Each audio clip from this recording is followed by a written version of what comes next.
Hi, everyone. This is Bailey Liu with the Washington State Charter School Association, your host with the Fundraising Learning Series, where I bring an expert to talk about equity-driven fundraising practices. Today, I'm bringing you a special edition on board recruitment, as having effective and diverse boards is necessary to advance the organization's mission and vision.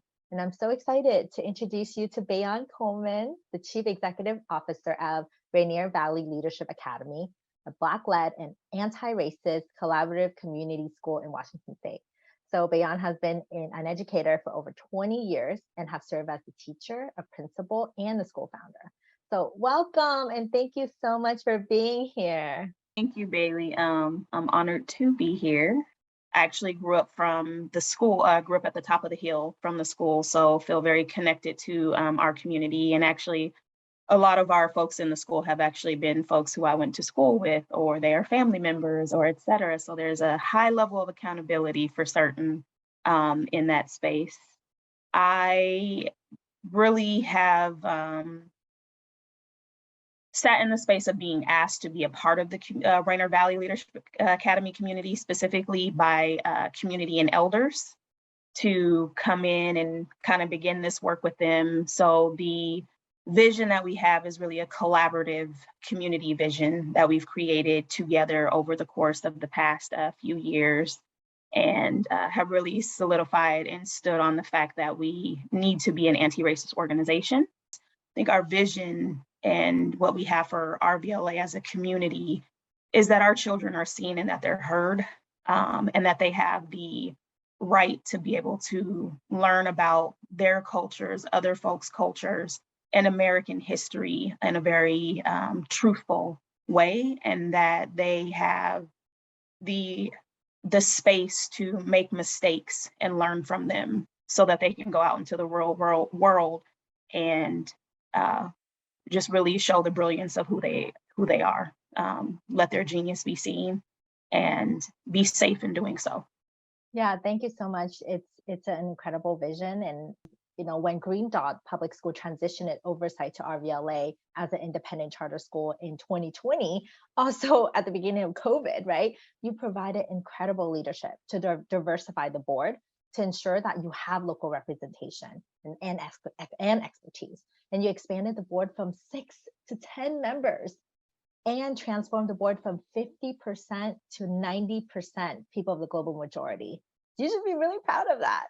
And also that reflects the demographic of the school, which is 97% student of the global majority. So that is just incredible. And I love for you to just talk to us about how did you do that, and how did you determine the skills and talents that were needed to govern a public charter school board? I don't want to make it sound like it's easy necessarily, because it takes a lot of work and it takes a lot of time. I think though, when you are part of a community and you live and breathe within that community, and you've been raised in certain communities, things have a way of feeling a little bit easier than what they can be for other folks, right? So I don't want to be like, oh, this is all you have to do. And then folks are like, yes, I can go and do that. And they're like, I'm hitting walls to do that. I do believe that intentionally seeking folks out for the expertise that is needed on a board is really important. I think folks need to actually understand like what expertise they actually need, and that can vary by organization. Specifically for us, we use the Board on Track skill survey, which kind of gives us like our demographics. It also lets us know what skills and talents our board members have and how that's going to support with the talent, with what we need to do as an organization holistically. I think some of those important skills that folks need to make sure that they have on their board, almost regardless of what type of board you have or what type of organization you're in, is legal.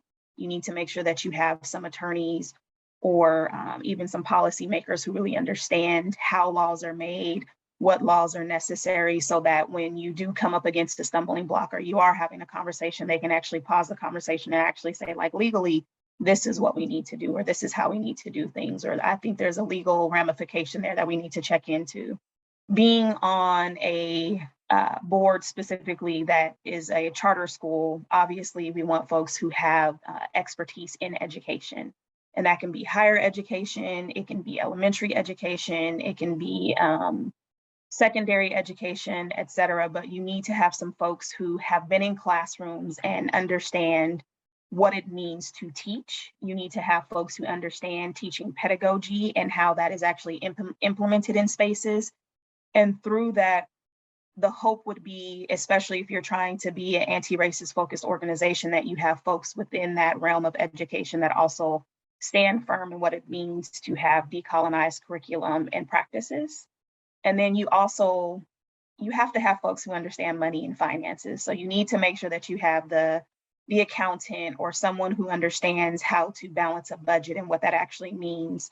You also need to make sure that you have folks for development, folks who understand how to raise funds for your board, and you want your board to be an active board that will raise funds with you and for you, because that takes a lot of work and everything is very relationship based.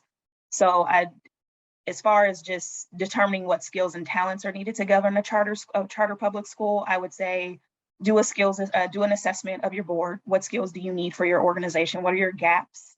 And then look for folks to come onto your board that can fill those gaps, with the understanding that there needs to be someone who can do legal, someone who can do financial, someone who can do who has an understanding of education, and someone who has some type of fund development practice that they can then support the rest of the board with.